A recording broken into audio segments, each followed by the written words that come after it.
Pretty excited. Today we're kind of going back to the routine of talking to employees that worked with me at Tablas Creek over the years. We took a little sojourn in Santa Barbara with Jessica and Angela the last couple of interviews we did, but today we're gonna visit with he's an old friend, and also he worked for me a little bit at Loma Drone, and he also worked with me at Tablas Creek before doing his own project, and then moving on to move up to Northern California, up to Napa Valley, and do some interesting stuff up there. His name's Tyler Elwell.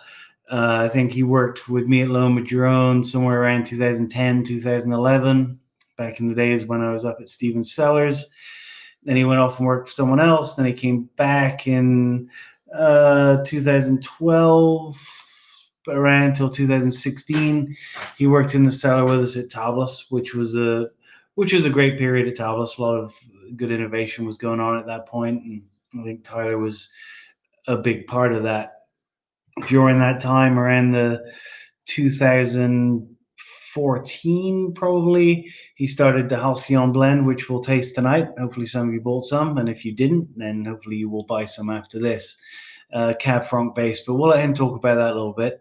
And as a bit of a treat, we're going to taste the 2014 Esprit Blanc tonight, which I didn't think about it at the time we chose it. I had a bottle with dinner a couple of weeks ago, and it tasted great.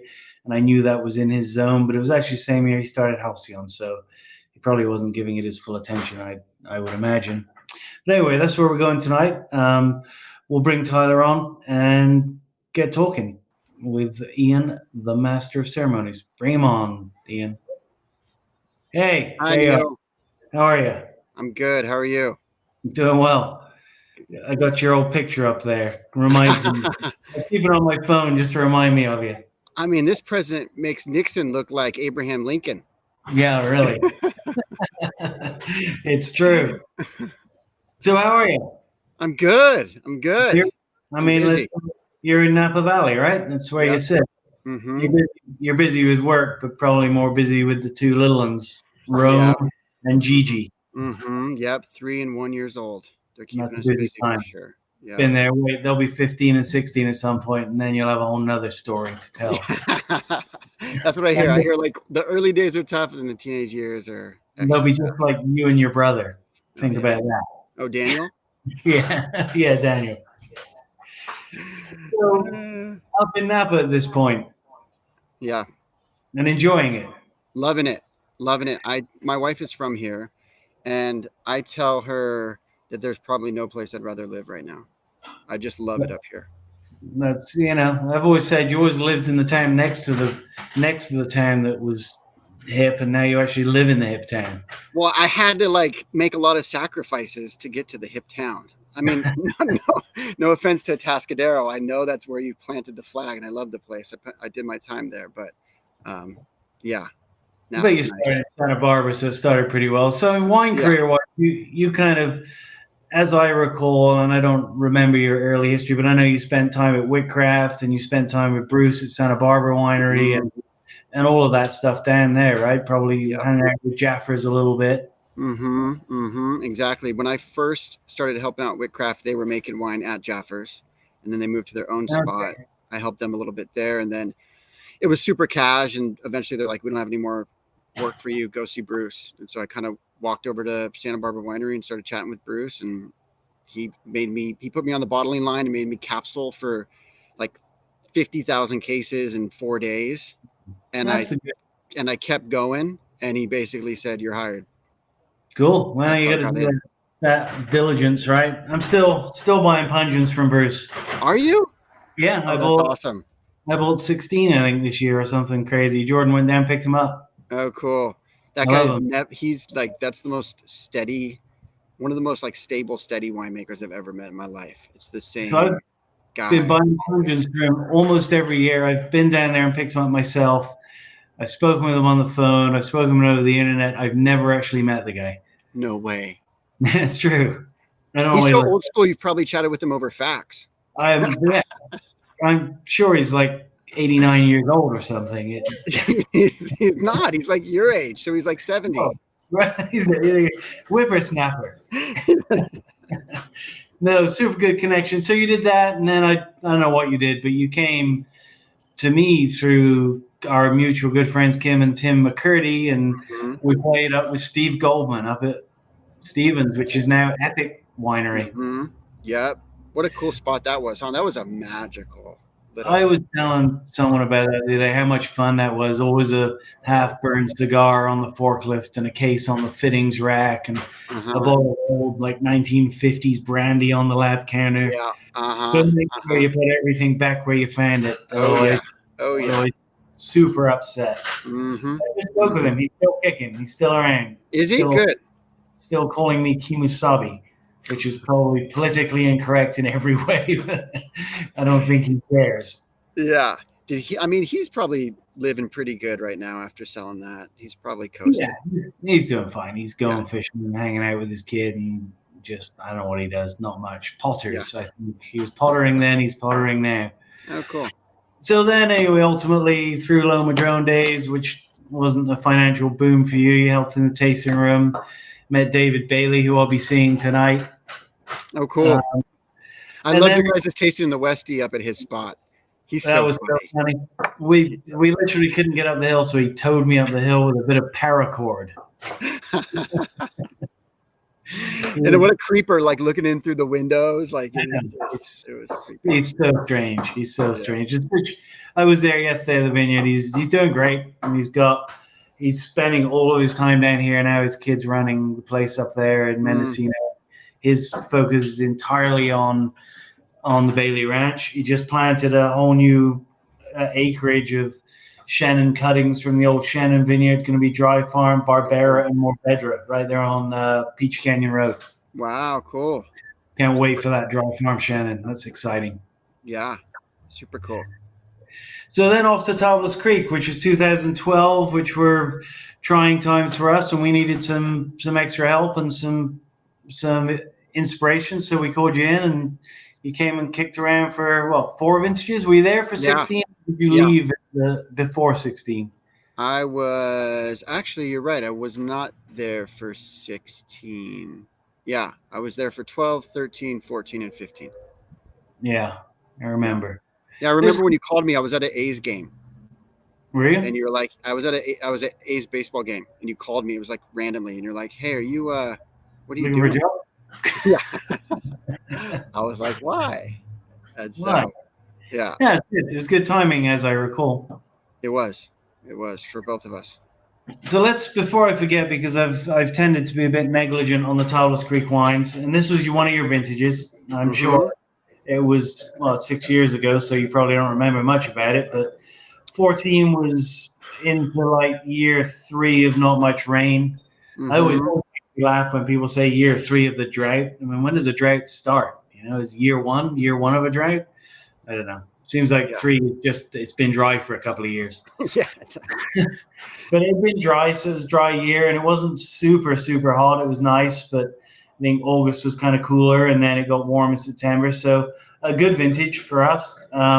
Literally opened this with dinner the other night with Marcy, and first it was a bit tight, but it opened up with air. It was beautiful. Absolutely. Yeah, I opened this I'd say an hour and a half ago, and it was a little tight, and I was like, oh, maybe it's just a little cold. And so as I just kind of let it in my glass, rolling around, just tons of aromatics on this guy. I think it's one of the fun things that we're finding with the Esprits. The old vintages are coming along, and I've just been I've actually have a legitimate wine cellar at the house now, so I've been bringing all my old boxes back, and I can actually get at them now because they're not in an inaccessible stack. So I'm going to really start digging into the old stuff. Yeah. I remember when you bought that house. I think that was right before we left. Did you buy your house in 16? Something like that. Because I remember we sat in the back garden and had a beer, and it was a bit desolate at that point, but I was excited. But you had that downstairs, and you're like, "This is the cellar," and I was like, "Yeah, this is the cellar." So there was a 1941 furnace down there that was the size of your car. Yeah, that is now gone. Yeah. Did you do that? Did you have to take it apart? We took the whole thing out of there, and it's pretty cool. It's nice to have my wines at my house now. Yeah, nice. Kind of enjoyable. Cool. So talk about wine a little bit. Show us your educated palate. What do you got? I mean, Yeah. So we were Roussan, 22 Roussan, 23 Grenache Blanc, and 5 Picpoul Blanc. Classic Tablas. yeah. So like when I first got a whiff, I was like, oh, there's like a little bit of candied ginger in there, which I thought was really interesting. And then obviously there's kind of like peach and pear and flowers and white flowers and stuff like that. But like when I first stuck my nose in there, I was like, is that like ginger? Yeah, I get a little bit of that in this older Esprit, and it's actually tasting pretty fresh for being as old as it is. You know, I mean, it's still bright and vibrant. It's got life in it. Mm-hmm. Good question. So I got questions coming up here, and I'll throw it at you. Nancy, what is a good temperature for this wine? And I get asked this on these things all the time, and my stock comment is that people drink their whites too cold and their reds too warm, in my opinion, generally. And mine's probably right out of the cellar at about 57 degrees, something like that, and it tastes pretty good to me. Yeah. Yeah, I would go anywhere. I think it depends on, I wouldn't go any lower than like 50, maybe 52, something like that. But I think it also depends on your environment, right? Like if it's a little colder outside, I'd have it, a little 57, 58, something like that. And if it was a little hotter outside, I'd probably want it a little cooler. Yeah, you got to roll with the occasion and the food a little bit too, I suppose, but don't get it too cold. That's particularly with these older ones. If you make them cold, you're just going to lose everything they've got, which would be a shame. I feel like this wine too, there's so much like density and structure. I know it's a white, but it just feels so like on the nose. I don't know like if it can age another 15 years, but in the mouth, on the palate, I feel like this wine could age for another 20 years, no problem. I don't know. I mean, the Tablas people that are watching this are sick of hearing me say it, but we keep getting blown away by, they just keep on going. You know, we're looking at the 2001 and 2002s, and they're still tasting great. And they're starting to show a bit of age, of course, but you'd hope they would, right? Yeah. Yeah, of course. Of course. Well, cool. And you were there, so you knew the program. The people watching there, we all know the Esprit, and I just think this wine, and it's fun to see, is just such a good example of the fact that you can age these wines from past. So the Roussan particularly is good for that. But back in the early days of my time in Paso, you would never have thought that. And I think that's one of the great evolutions that's happened down here, is that different varieties and different people and better choices of planting spots has enabled us to do this. Now, let me ask you a question. Do you think that you can taste like the limestone minerality? I do. And I know there's a lot of talk about that at the moment. And, that's such a hard thing, right? I mean, wine descriptors, do I actually taste the limestone? Probably not. Do I taste the influence of the limestone? Almost certainly. And I find that most transparent in the Grenache Blancs. They really show there's this and if you spend as much time as I have with limestone on my hands, it's just that smell and that feel, and it's almost the acidity, I think, that I feel the graininess. And there's an added character that I get from a lot of the whites, again, particularly the Grenache Blanc. It's this anise character that I can smell on the rock itself. So minerality, I know a lot of people are saying scientifically you can't taste minerality, but when people are describing wines, does it really taste like lime peel, or is lime peel just the best descriptor we have? Kind of how on this finish, it is almost kind of like a mineral kind of.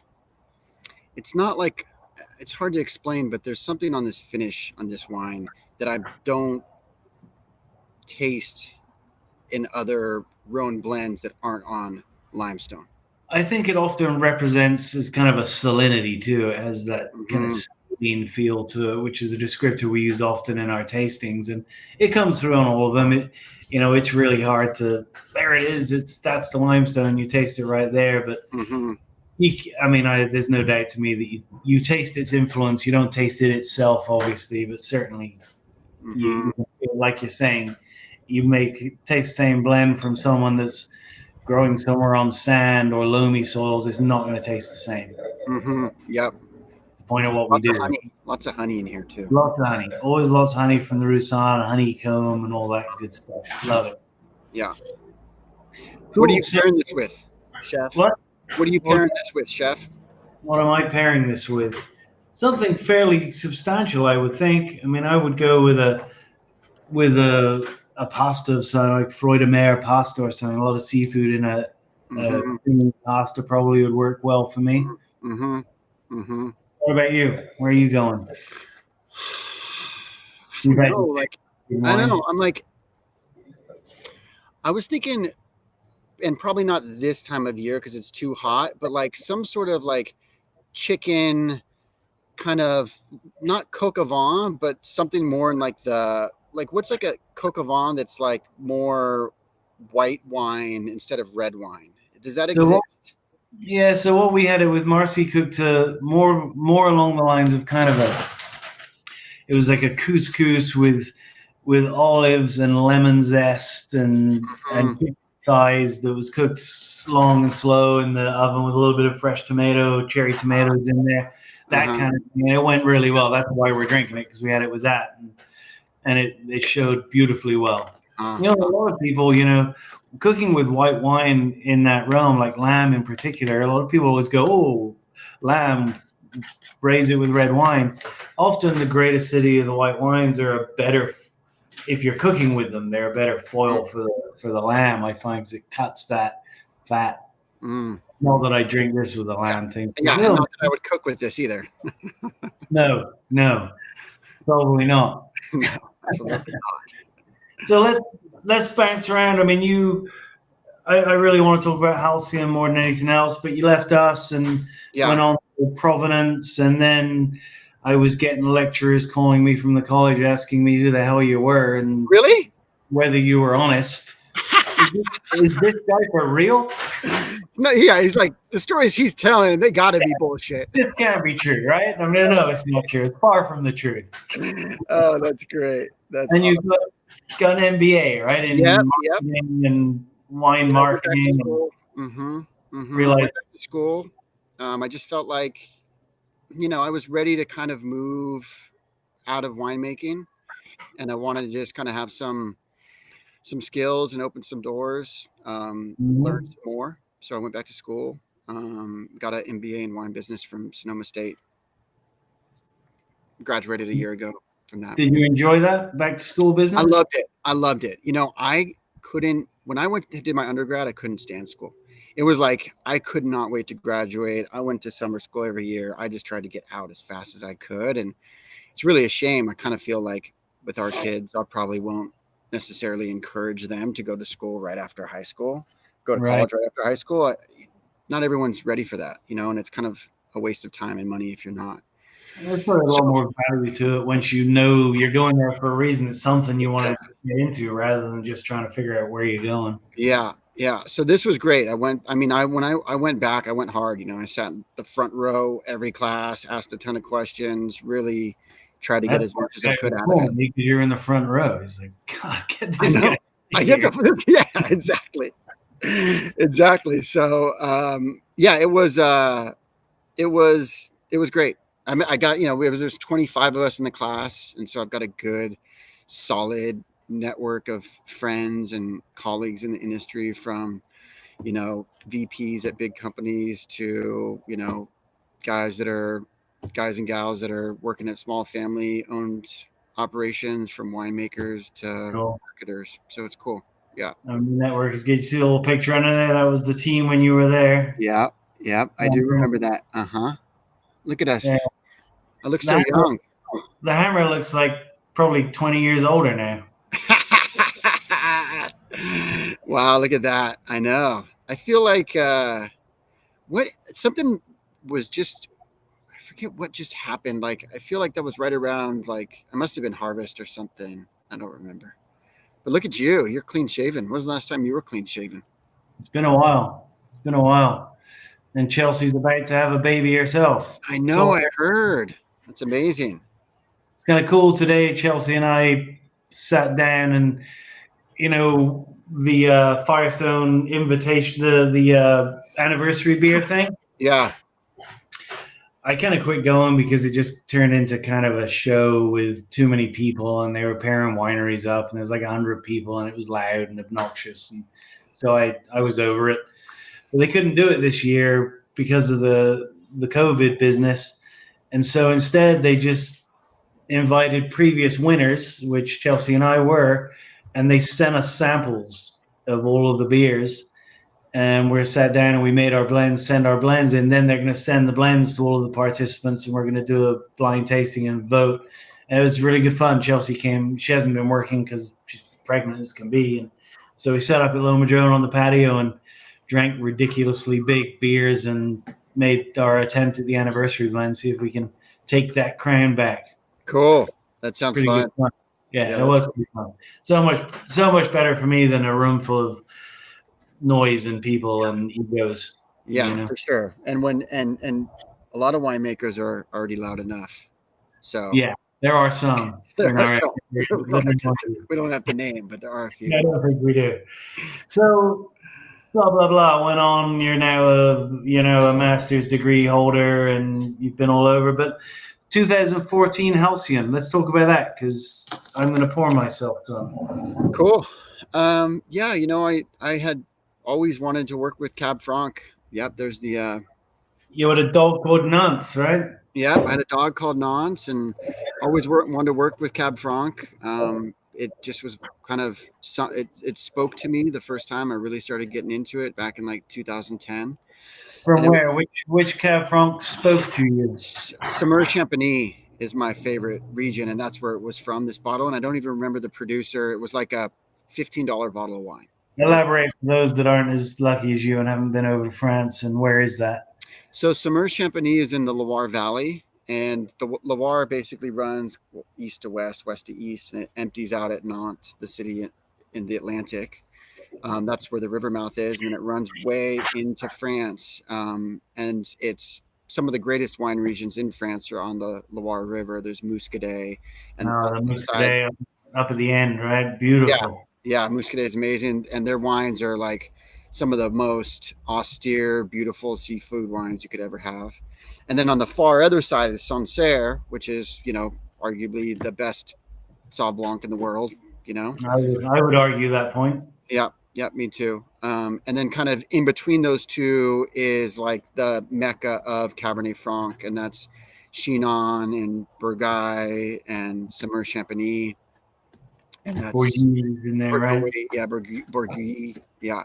And then that's kind of the heart of it. And that's just limestone city there. All the, like Chinon, the whole city is built of limestone, and the vineyards are full of limestone. And so basically, and then Vouvray is obviously on the Loire as well, which is Chenin Blanc is kind of that mecca for Chenin. Yet to be in the Loire Valley. I haven't done that trip yet. And I love those wines. I love the Chinon and the Cab Francs from that region. Love the Sancerre.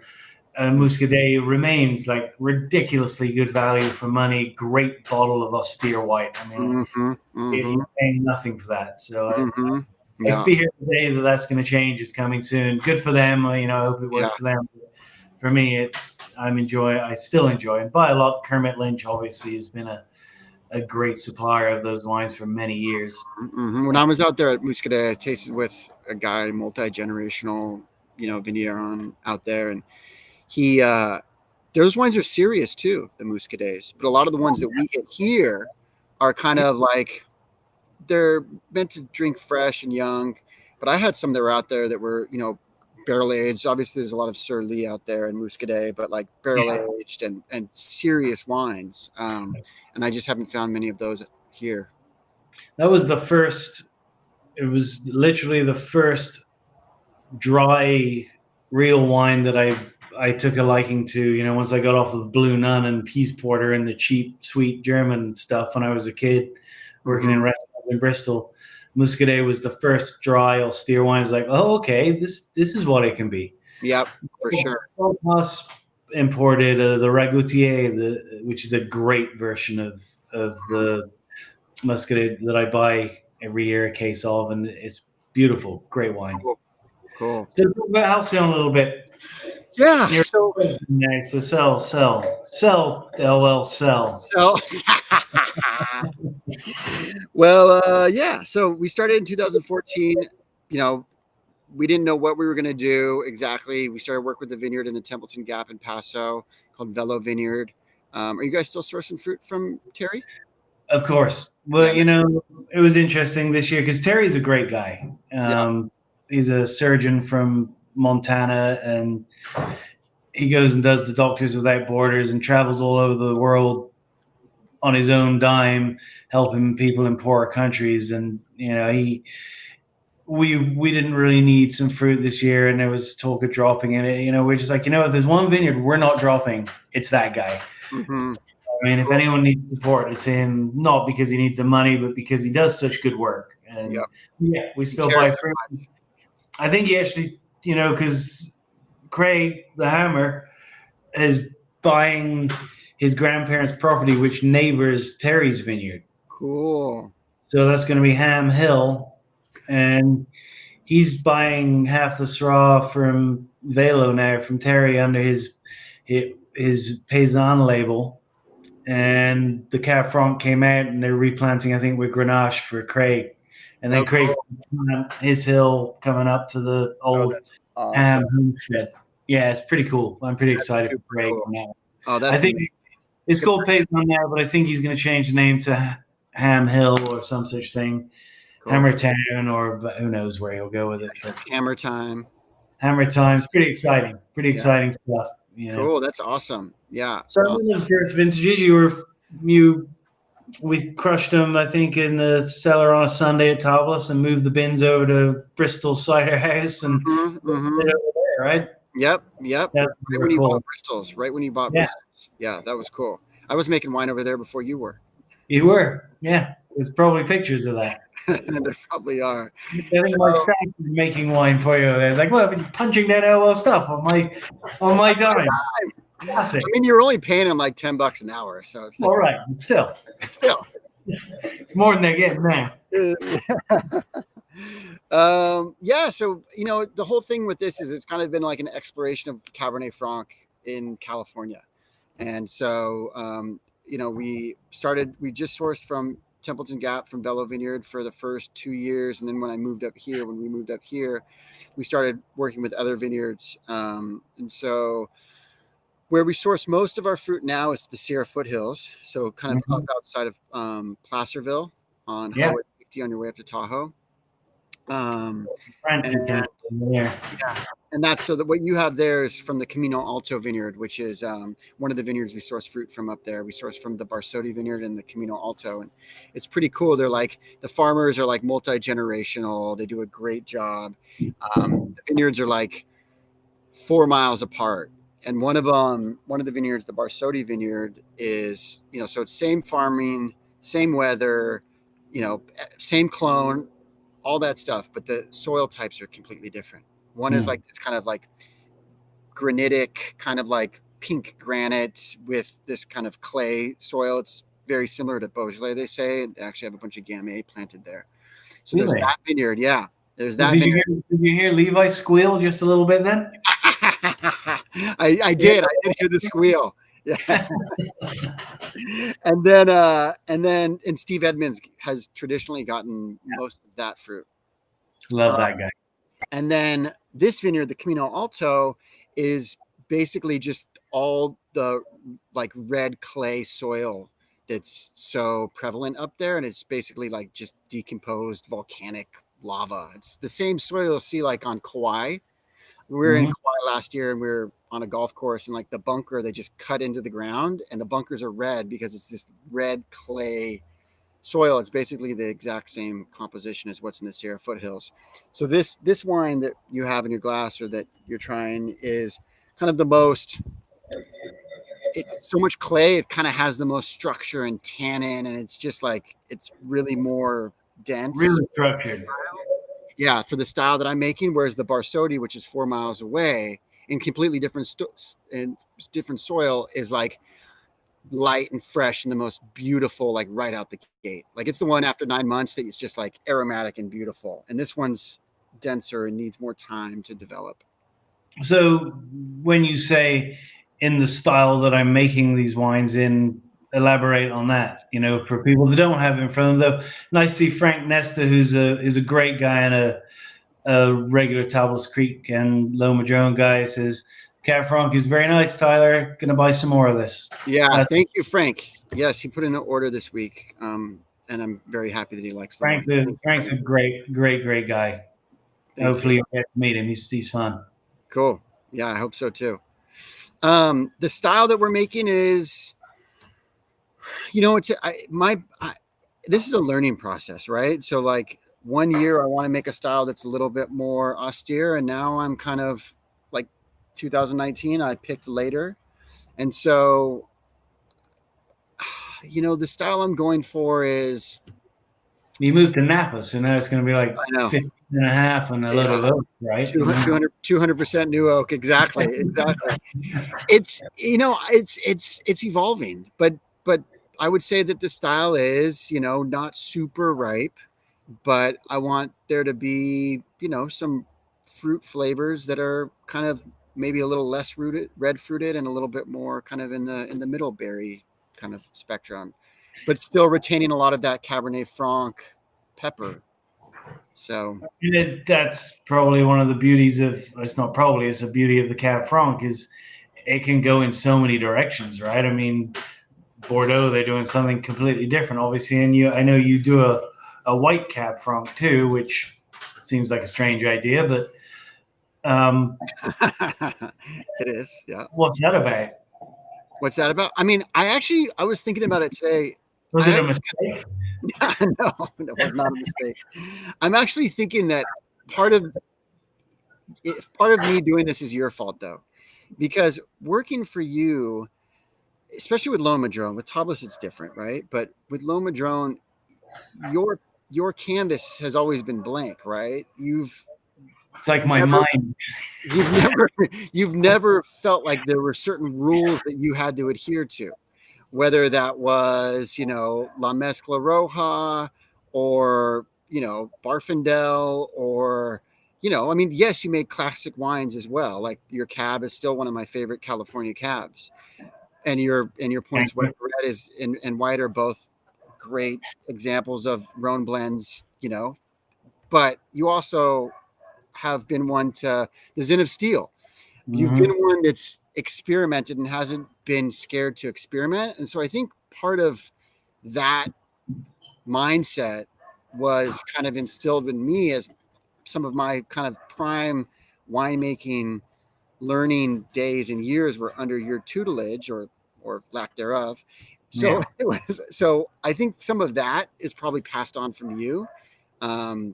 I think that's the exciting thing about what we get to do, though, is there is so much that we can do, and that's happening more and more. I keep rabbiting on about how excited I am with what the new generation and the young guys and girls are doing now, and it's like they're not following the rules. They go, no, we're going to make wines that are 12%. Some of them are great, some of them aren't, but no power to that. It's inspiring for all of us to see. And Cab Franc is clearly you're proving the point that it doesn't have to be made in wine. It doesn't have to be Chinon. It can be something else. You can take it in a multitude of directions. And I think the learning curve thing, that's the tricky one, is right. You just talked about two different terroirs basically in a very close proximity, and learning what the best technique is from each of those sites. That's part of the fun. But we only get to do it once a year. So, it takes a long time. It does. It does take a long time. And sometimes you don't even know within a year what you've learned from the previous year, right? It takes you 3 or 4 years to be like, oh, shit, look at how this wine evolved over the years. Why did I do that? That's 4 years later. Yeah. Why did I do that? I shouldn't have done that. It's too late. Exactly. Exactly. The Peas Man. The Peas Man's ringing in. Is he? Oh, no. Mr. Peas. Mr. Peas is, he moved to Brecon now. Oh, really? Yeah, he's now the head winemaker and chief bottle washer at Brecon. Nice. Congrats. I thought you meant he moved his tasting room there. I was like, oh, shit. No, he has his own tasting room now. I know. And Brady, you know Brady, right? Yep. Mm-hmm. Brady's a Grey Wolf. Cool. Didn't take Ryan's spot, a bit different. He's now a winemaker there, so Joey was looking for someone prettier than himself to be the face, so he got Brady. Oh, there was probably a long list of candidates for that. No, it was an easy job to get for sure. Yeah, we've been seeing a bit of Mr. P's buying some of his wines. He's doing a nice job with some whites, I think, the Uni Blancs, et cetera, and not dissimilar than you in some ways, playing with very, very different, more veterans, different sites, different ideas, different games, doing like a nouveau style, and that's it's great to see that happening now. That wasn't happening not so long ago. People were towing the line and trying to make wines that the critics wanted to see, and I get that and I understand that, but it's good to see people going there and going, yeah, I want to do what I want to do.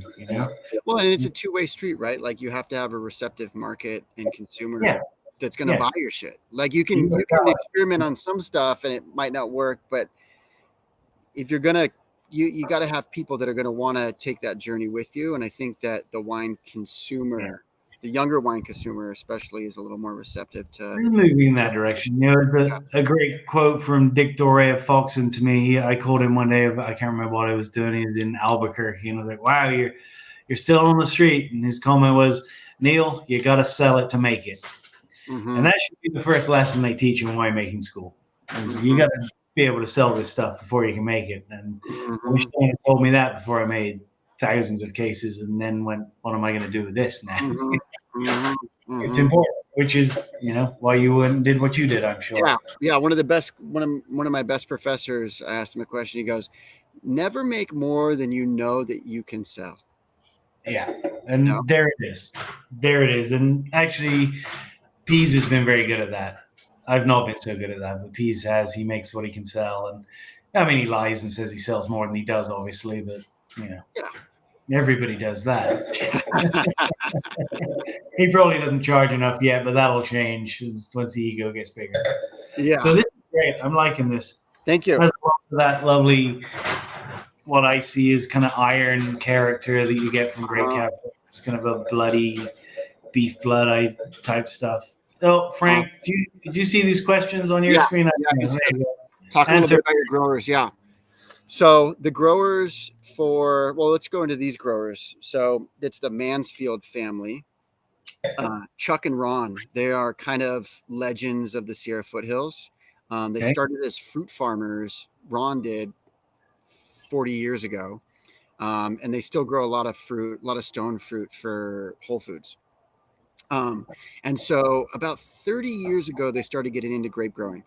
And they basically have, I don't know if I would say invented, but they basically, all of their vines are head trained. And they're head trained kind of the way that, like, I remember seeing, God, is it like the Tanat maybe? But they grow really tall, like trees. Like these vines are 6 feet tall, right? Like a vertical cordon sort of deal.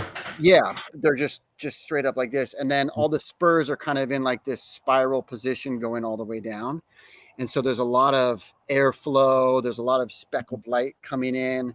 But they basically used their knowledge from growing fruit trees and used what they knew from that to kind of grow their grapevines. That's very Osgood like. Osgood's into that, and we do a lot of Tablas, particularly with Syrah, and we're doing it with Sanso, like sprawly varieties, particularly to keep them up off the ground, do a vertical cordon. I dig, like you say, you get a lot good airflow through it. Anyway, continue. Yeah. So I mean, and so they don't dry farm, but they water like twice a year because the soil, especially in the clay soil, it's pretty heavy, and so it retains a lot of moisture. And so I mean, they're not certified organic, but they're like, the guys work their land and would prefer not to spray if they didn't have to. They don't use Roundup or anything like that. So they're farmers,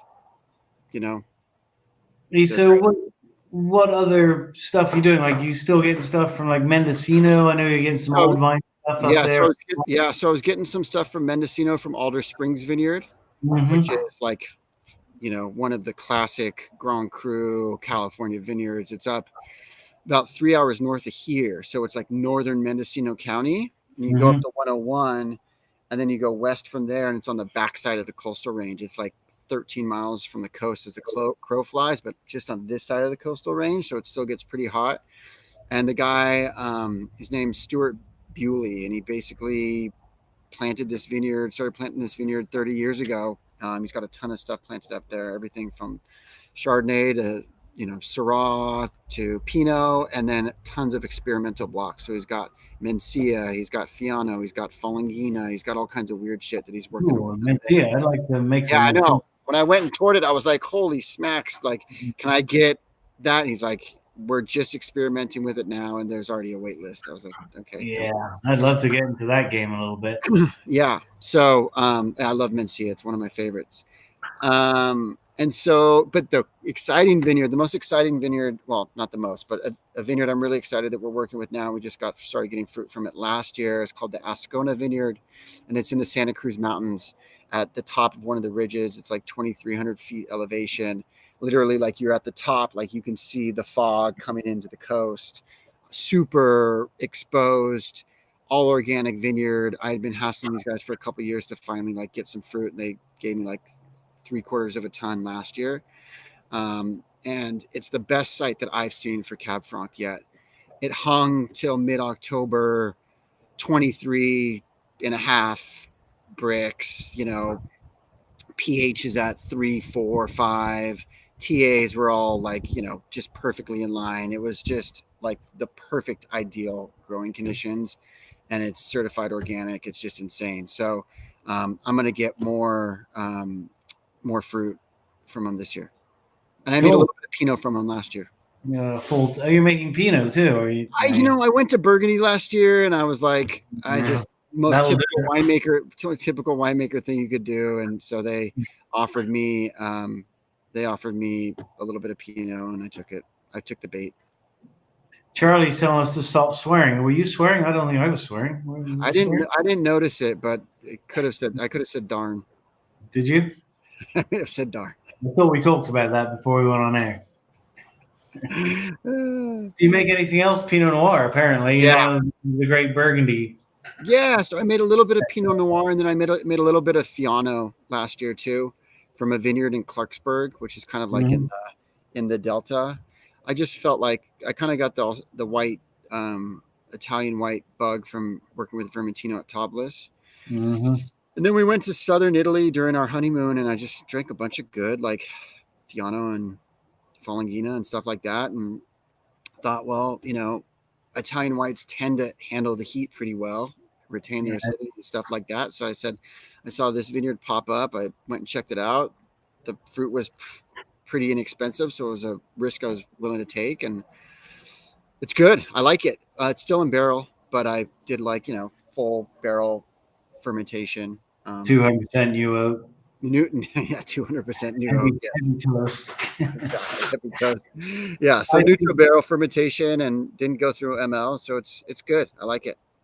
I think we'll see more and more of those Italian. I don't know them real well. I mean, I know Chris Cherry's playing with Fiano. I've tasted that, cool. But I think we'll see more and more of those Southern Italian whites for that very reason. Like Vermentino, they hold their acidity, and they're good in the warm climate. And as we seem to be getting less cold and more warm, that's probably a direction that we're going to have to move in. Yep. Well, Mr. Elwell, I know you need to get going to go camping with the boy, right? Yeah. Picture off. Oh, that's up on a couch somewhere. Oh my God. Drinking mimosas. Oh, it's Gustavo. There's the assassin. That's awesome. Yeah. Gustavo. That was Bristol's. That was during the World Cup. That was good time. Yeah, the World Cup game. This must have been a Chilean game. Look at him in his shirt and his funny little hat. Yes. I think they did pretty well that year, that World Cup, didn't they? Yeah. Yeah, as well as they ever do. They the same as England, probably. Probably better, but still. Maybe. That's not that good. It was a building period for I us. think the U.S. did better than England in that World Cup. I don't think that's ever happened since 1954 that I can remember. Maybe 94 because we didn't qualify and it was in the U.S., so you're automatically allowed in. Oh wow, you didn't qualify? That's bad Oh, for the country that invented the game. I know. Well, we invented lots of stuff we're no longer very good at. Yes. All right. Well, it's great speaking to you. The wines are tasting great. I look forward to sitting and having a glass actually in person. Yeah, have a great trip with Rome. Thank you. Summit, Thanks for having me on the show. Summit Mount Elwell. The knob. No. Elwell, no. Charlie. It's 7,600 feet elevation, and it looks pretty strenuous. So we'll probably just view it from afar. You'll probably just carry him up there on your back. Yeah, little man can't do it. So we'll see. Yeah. All right. Cheers. Oh, hey, cheers. Have a safe trip. We'll see you soon. Yeah. Say hi to everyone.